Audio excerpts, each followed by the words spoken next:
Hello दोस्तों, welcome back to my channel. तो दोस्तों आज ये वीडियो इमोशनल से भरपूर है और ये कहीं ना कहीं मोटिवेशनल मूवी है जो कि आपको सिखाएगा कि जिंदगी में हमें कभी हारना नहीं चाहिए। तो दोस्तों कैसे एक टॉयलेट में सोने वाला इंसान बन गया अमेरिका का सबसे अमीर आदमी। चलिए दोस्तों जानते हैं। कहानी की शुरुआत होती है क्रिस नाम के आदमी से। उसके साथ उसका बेटा है जॉनी, जिसे वो टेक केयर में छोड़ने के लिए जा रहा है क्योंकि उसकी पत्नी लिंडा भी काम कर रही है और ऐसे में जॉनी का ख्याल रख पाना मुश्किल है। अभी वो छोटा है इसलिए भी खुद को संभाल नहीं सकता। अब जॉनी जो है वो पूरे रास्ते अपने डैड से कहता है कि उसका कुछ दिनों में बर्थडे आने वाला है और उसने उसके लिए कुछ लिस्ट भी तैयार की है। जिस चीज को सुनकर वो कहते हैं कि मैं उस लिस्ट को देखना चाहूँगा और उसे पूरा भी करना चाहूँगा, लेकिन कभी कभी हमें कुछ चीजों की कुर्बानी देनी पड़ती है। क्या पता तुम्हारे लिए उससे बेहतर कुछ लिखा हो। डे केयर में छोड़ने के लिए क्रिस वहीं बाहर उसका इंतजार कर रहा होता है।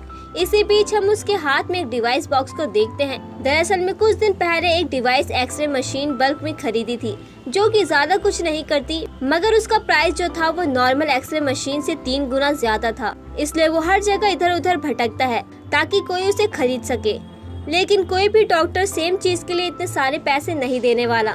लेकिन यहाँ पर क्रिस को कैसे भी करके महीने में 2 मशीन को बेचना ही पड़ेगा, वरना उसका घर का खर्चा, उसके बच्चे की फीस सब कुछ रुक जाएगी।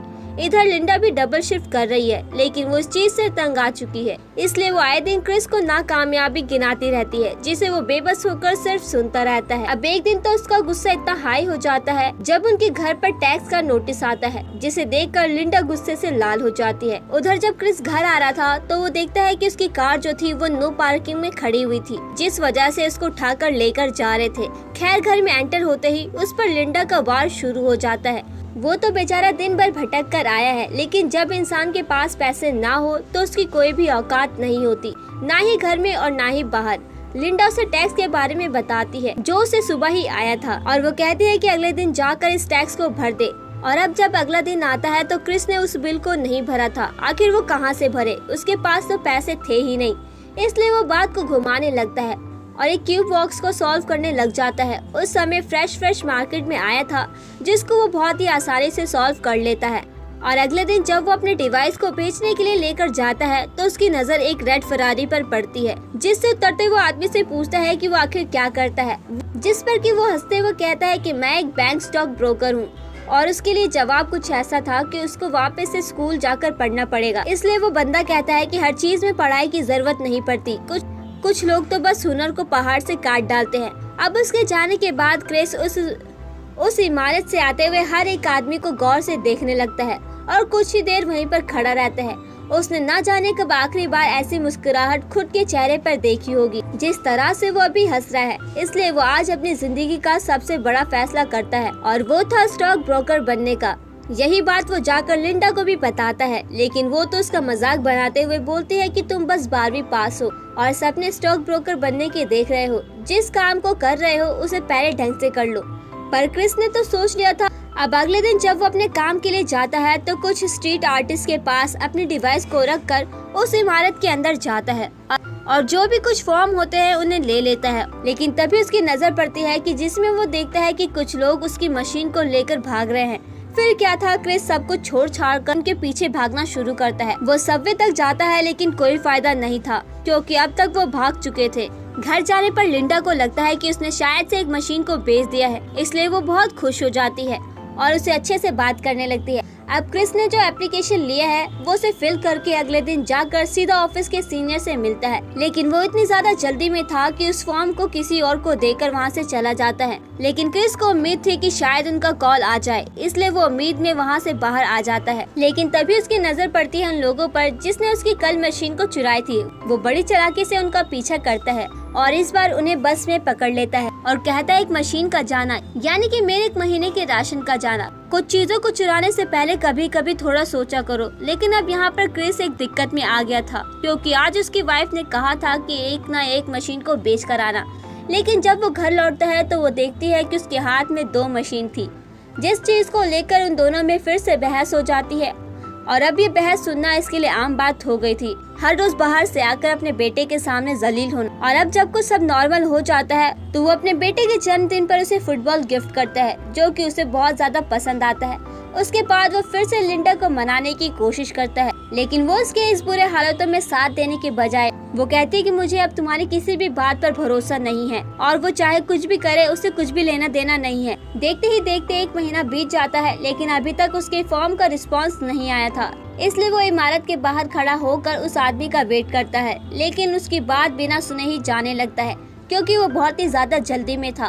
तो क्रिस दिमाग लगाता है और उसके साथ ही उसके टैक्सी में ये कहकर बैठ जाता है कि वो बस आगे उसी की तरफ जा रहा है, पर इस चीज का कुछ भी फायदा नहीं होता। लेकिन जे उसकी बातों पे काम क्यूब को ज्यादा सॉल्व करने में बिजी था, जिस चीज से तंग आकर क्रिस उसके हाथों से क्यूब ले लेता है और कुछ ही मिनटों में उसे सॉल्व करके उसे दे देता है, जिससे वो काफी ज्यादा इम्प्रेस भी हो जाता है। लेकिन अब कुछ बात हो पाती उसका घर आ गया था, इसलिए वो उतर कर चला जाता है। तब क्रिस को ख्याल आता है कि उसने तो किराया दिया ही नहीं, यानी कि अब उसे टैक्सी का भाड़ा खुद ही देना पड़ेगा, जो कि उसके पास है ही नहीं। इसलिए वो रेड लाइट पर जब टैक्सी रुकती है तो क्रिस भागना शुरू कर देता है और पैसे न देने के चक्कर में एक ट्रेन में चढ़ जाता है। लेकिन अफसोस कि उसकी वो मशीन बाहर रह जाती है। ऐसा नहीं है कि वो कोशिश नहीं करता, लेकिन जो लिखा है वो होकर रहेगा।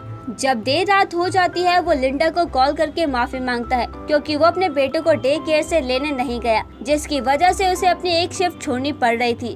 क्रिस अभी तक तो सब कुछ सुन रहा था, लेकिन जब वो कहती है कि वो जॉनी को लेकर जा रही है, ये बात क्रिस को दिल पर लग जाती है। कौन सी बारिश, कौन सी जॉब, सब भूल भाल कर वो भागते हुए अपने घर की ओर जाता है, पर देर हो चुकी थी, वो चली गई थी। जॉनी के साथ इसी बीच उसके पास जे का कॉल आता है, जो उससे काफी ज्यादा इम्प्रेस हुआ था। वो उससे अपनी सेक्रेटरी का नंबर लिखने के लिए बोलता है और फिर पास वाले स्टोर में जाकर पेपर पर लिख लेता है। अगले दिन वो सीधा जॉनी के पास पहुंचता है, जहाँ पर उसे लिंडा भी मिलती है, जिससे कि वो कहता है कि तुम्हें जाना है तो ठीक है, लेकिन जॉनी जो है वो मेरे साथ ही रहेगा। उसकी ये बात सुनकर वो गुस्से में यहाँ से चली जाती है, जिसके बाद वो जॉनी को लेकर घर आता है। लेकिन कुछ ही देर में उसके दरवाजे पर एक और मुसीबत आ जाती है, जो था घर का मालिक। क्रिस ने पिछले 3 महीने से कोई भी किराया नहीं दिया था और इसलिए वो उसे घर को खाली करने के लिए कहता है, लेकिन वो उसे कुछ दिन की और मोहलत मांगता है। तब तक वो घर को पेंट कर रहा था।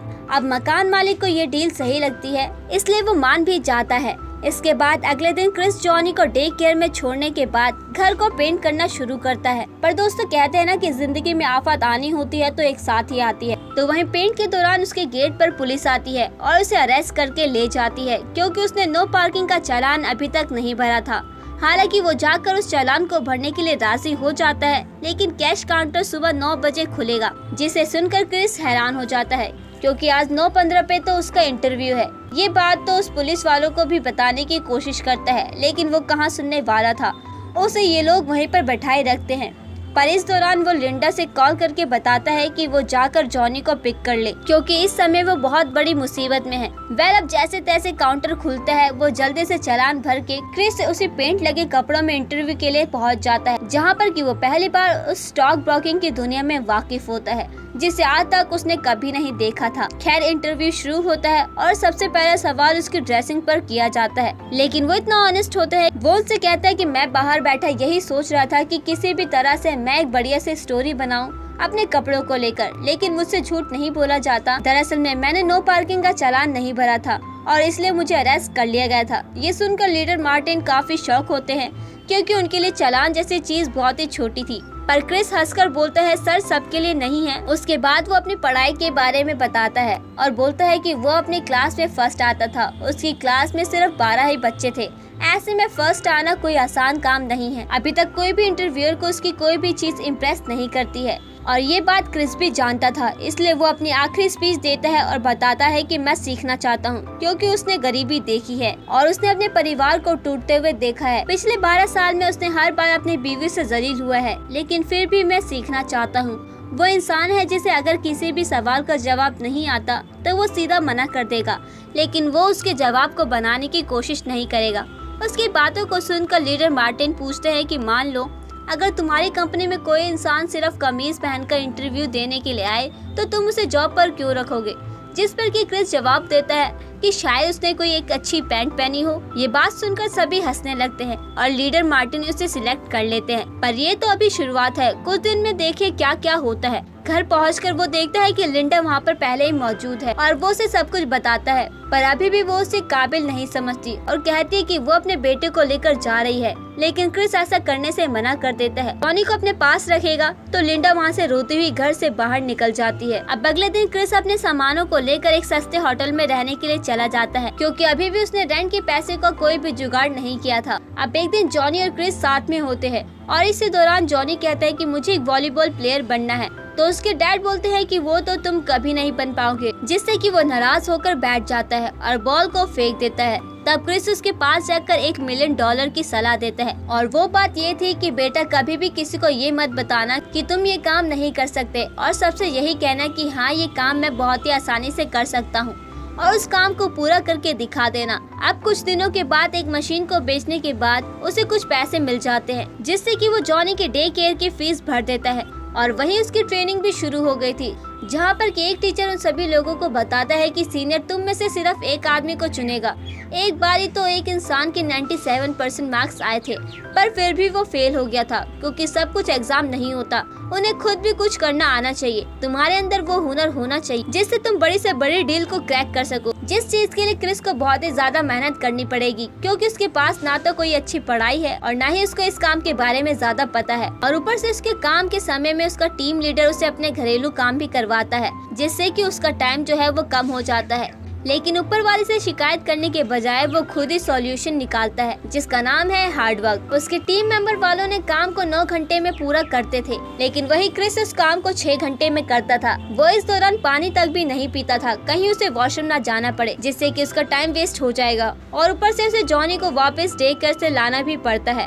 पर इतना सब कुछ करने के बाद भी उसके हाथ कुछ भी नहीं लगता, इसलिए आखिर में वो अपने सबसे अच्छे क्लाइंट को कॉल करता है और इस बार उसकी मीटिंग फिक्स हो जाती है, जो उसे अगले 2 घंटे में खुद के घर आने को कहता है। इसलिए क्रिस टैक्सी से निकालता है, लेकिन तभी टीम लीडर उसे बाहर रोक लेता है और अपनी कार पार्क करने के लिए कहता है, जिस वजह से ये मौका भी उसके हाथ से निकल जाता है। उधर होटल जाने पर वहाँ का मालिक उसे किराया भरने को कहता है, तो क्रिस उसे 2 दिन का इंतजार करने के लिए बोलता है। इसी बीच उसको पता चलता है कि उसका सबसे बड़ा क्लाइंट वॉलीबॉल मैच देखने के लिए जा रहा है। वो इसी बात का फायदा उठाकर उसे मिलने के लिए उसके घर पर जाता है और उसे टाइम पर न आने के लिए माफी मांगता है। क्रिस की ऑनेस्टी से वो क्लाइंट जो है वो इम्प्रेस हो जाता है, इसलिए वो उसे वॉलीबॉल देखने के लिए इनवाइट करता है, जो कि वीआईपी स्टैंड पर था, जिसके पैसे वो कभी भी चुका नहीं पाएगा, पर उसका बेटा हाँ कह देता है। जिसके बाद वो दोनों साथ में जाते हैं। वहाँ जाकर उसका क्लाइंट उससे कहता है कि तुम मुझे अच्छे लगे, लेकिन इसका मतलब ये नहीं है कि मैं तुम्हारी कंपनी में पैसे लगाऊंगा।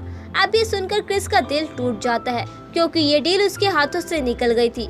पर घर आकर वो पूरी रात अपनी गलती को सुधारता है और उस पर गौर करता है, ताकि अगली बार ऐसा कुछ ना हो। और कुछ दिन के बाद उसके पास इनकम टैक्स का नोटिस आता है, जिसमें कि लिखा हुआ था कि उसके पैसे जो थे वो अकाउंट से फ्रीज कर दिए गए हैं, क्योंकि उसने टैक्स को भरा नहीं था। जब इस बारे में क्रिस को पता लगता है तो वो उन्हें फोन करके समझाता है, पर कोई भी फायदा नहीं था। ऐसे ही पार्क में बैठे बैठे वो भिखारी को देखता है, जिसने उस दिन स्टेशन पर उसकी मशीन को चुरा लिया था। क्रिस फौरन जाकर उसे ले लेता है और हर जगह बेचने की कोशिश करता है। एक जगह पर उसकी बात बन जाती है, लेकिन फिर उसे पता चलता है कि मशीन असल में खराब हो चुकी है। क्रिस वहाँ पर बहुत कोशिश करता है कि वो ठीक हो जाए, लेकिन कुछ भी फायदा नहीं होता। वो होटल वापस आता है, पर यहाँ पर उसके सामने और बड़ी मुसीबत इंतजार कर रही थी। वो देखता है कि उसके सामानों को बाहर फेंक दिया गया है, जो कि उसके किराए ना देने की वजह से हुआ था। अब कोई भी रास्ता नजर नहीं आ रहा था, और वही जॉनी को ऐसा लगता है कि शायद उन्हें कोई उनके घर से निकाल रहा है, इसलिए वो गेट को पीटने लगता है। और यहाँ पर क्रिस पहली बार जिंदगी में उसे ऊंची आवाज में डांटता है और लेकर अपने दोस्त के घर पर जाता है कि शायद उसकी वो मदद कर दे। लेकिन अगर इतनी दुनिया अच्छी होती तो वो लोग इसकी बुराई नहीं करते। और वहाँ पर वो अपने बेटे को झूठी कहानी बनाकर सुनाता है कि अब हमें केव में छुपना होगा, क्योंकि डायनासोर का हमला होने वाला है। जॉनी अभी बहुत ही ज्यादा छोटा था, इसलिए उसे ऐसा लगता है कि शायद उसके डैड सच में बोल रहे होंगे। और वही केव असल में पब्लिक टॉयलेट होता है, जहाँ पर कि वो अपने बेटे को लेकर रात काटता है। और यहाँ पे हमें पहली बार क्रिस को रोता हुआ देखते हैं। उसने अपनी पूरी जिंदगी में कभी खुद को इतना बेबस और लाचार नहीं देखा था और ना ही महसूस किया था। आज उसके पास एक छत भी नहीं है जिसमें वो अपने बेटे को लेकर रह सके। लेकिन ऐसा लगता है कि जहाँ पर मुसीबत का नाम आता है, वहाँ पर क्रिस का नाम ऑटोमेटिकली दर्ज होता है। एक दिन तो जैसे तैसे उसने काट लिया, और हर दिन वो टॉयलेट में ऐसे नहीं सो सकता था। और ये कहानी का सबसे इमोशनल सीन होता है। अब मजबूर होकर वो चर्च में जाता है, जहाँ पर कुछ गरीब लोगों को रहने की जगह का इंतजाम था, लेकिन उसके लिए भी लंबी लाइन लगी पड़ी थी। जो पहले आ गया था उसको जगह मिल जाएगी। उस दौरान क्रिस की किस्मत अच्छी होती है कि उसे जगह मिल जाती है। तब वो उस मशीन को ठीक करने की कोशिश करता है, लेकिन उसे पता चलता है कि उसका एक पार्ट जो था वो खराब हो गया है, जिसको खरीदने के लिए उसके पास पैसे नहीं थे। उसके लिए परेशानी अब और भी ज्यादा बढ़ जाती है, क्योंकि अब उसे और भी जल्दी काम खत्म करके उस लाइन में लगना होगा, और अगर उसने इस लाइन को मिस कर दी तो उसे बाहर सोना पड़ेगा। ये समय उसकी जिंदगी का सबसे मुश्किल समय है, जिसे शायद वो कभी ना भूल पाए। अब अगले दिन उसका इंटर्नशिप का एग्जाम था, जिसे देने के लिए उसके चेहरे पर कुछ खास खुशी नहीं थी, क्योंकि उसका पेपर अच्छा नहीं हुआ था और उस दिन उसे लाइन में भी जगह नहीं मिलती है। इसलिए वो ट्रेन में ही सोकर अपनी रात गुजारता है, और अगले दिन उसे और भी ज्यादा कठिन फैसला लेना पड़ता है। अगले दिन वो अपना खून बेचकर कुछ पैसे इकट्ठा करता है और फिर उस पार्ट को खरीदता है, जो कि इस मशीन को ठीक कर सके। ये सीन देखने में तो मामूली लगता है, लेकिन इससे हमें सीख मिलती है कि दुनिया की नजरों में किसी मर्द का गरीब होना एक कलंक के समान है। वो एक एक करके सब कुछ खो देता है समय के साथ। ऑफिस से बाहर निकलते समय उसका बॉस जो है वो $5 मांगता है, क्योंकि वो अपना वॉलेट भूलकर आ गया था। लेकिन क्रिस के पास बहुत ही कम पैसे थे, पर फिर भी उसे देने पड़ जाते हैं। अब क्रिस उस मशीन को ठीक करके बेच देता है, और जो भी पैसे मिलते हैं उससे वो उस रात होटल में सुकून भरी रात गुजारता है। अब अगले दिन वो अपने बेटे के साथ बीच पर जाता है, क्योंकि जिस तकलीफ से वो गुजर रहा था उसमें उसके बेटे की भी हिस्सेदारी थी। अगर वो किसी दिन कामयाब हुआ तो आधा श्रेय जो है उसके 12 साल के बेटे को भी मिलेगा, क्योंकि जिस इंसान को दुनिया ने लात मार दी उसमें उसके बेटे ने हमेशा साथ दिया। और वहीं आज क्रिस का रिजल्ट आने वाला था, इसलिए वो आज नई शर्ट पहन कर जाता है, जिसकी तारीफ लीडर मार्टिन भी करते हैं। वो कहता है कि आज उसकी इस बिल्डिंग में आखिरी दिन है, इसलिए वो पहले दिन की तरह गंदे कपड़े पहनकर नहीं आना चाहता था। तब मार्टिन उसे बोलता है कि तुम कल से यही कपड़े पहनकर आ सकते हो, क्योंकि अब तुम एसी वाले कैबिन में कल से बैठोगे। और इस लाइन को सुनकर क्रिस की आंखों में आंसू आ जाते हैं। तो उससे पूछते हैं कि क्या ये तुम्हारे लिए आसान है? तो क्रिस रोते हुए कहता है कि ये मेरी जिंदगी के सबसे अहम पल थे, जो कि मैं किसी के साथ बांटना नहीं चाहूँगा, क्योंकि इसमें मैंने सबसे ज्यादा दर्द सहा है। तभी मार्टिन उसके $5 वापस कर देता है, जो उसने उधार लिए थे, और आज वो बहुत ही ज्यादा खुश है, क्योंकि उसकी जॉब लग गई थी। और रोते हुए खुद से कहता है कि ये मेरी जिंदगी का सबसे खुशी का पल है। और वही आज उसकी आंखों में फिर से आंसू थे, लेकिन इस बार आंसू जो थे वो खुशी के थे। और फिर इसके बाद हम खुशी के नेक्स्ट सीन को देख पाते हैं। हम क्रिस और जॉनी को देखते हैं, जो कि साथ में एक नए अपार्टमेंट में जा रहे थे। तभी वहाँ पर एक बंदा निकलता है, जिसका नाम है क्रिस गार्डनर, जिसके ऊपर ये पूरी कहानी लिखी गई है। और हमें अंत में बताया जाता है कि क्रिस एक आखिरकार एक कामयाब इंसान बना, और उसने खुद के दम पर एक $multi-billion की ब्रोकर कंपनी खोली। तो दोस्तों, ये भी कहानी खत्म होती है। उम्मीद करती हूँ कि कहानी पसंद आई होगी, और अगर वीडियो अच्छी लगी हो तो वीडियो को लाइक जरूर कीजिए, और इसी तरह की वीडियोस पाने के लिए हमारे चैनल को सब्सक्राइब कीजिए, ताकि आपको इसी तरह के फ्रेश और लेटेस्ट कंटेंट मिलते रहे। तो दोस्तों, मिलते हैं नेक्स्ट वीडियो में। तब तक के लिए थैंक्स फॉर वॉचिंग।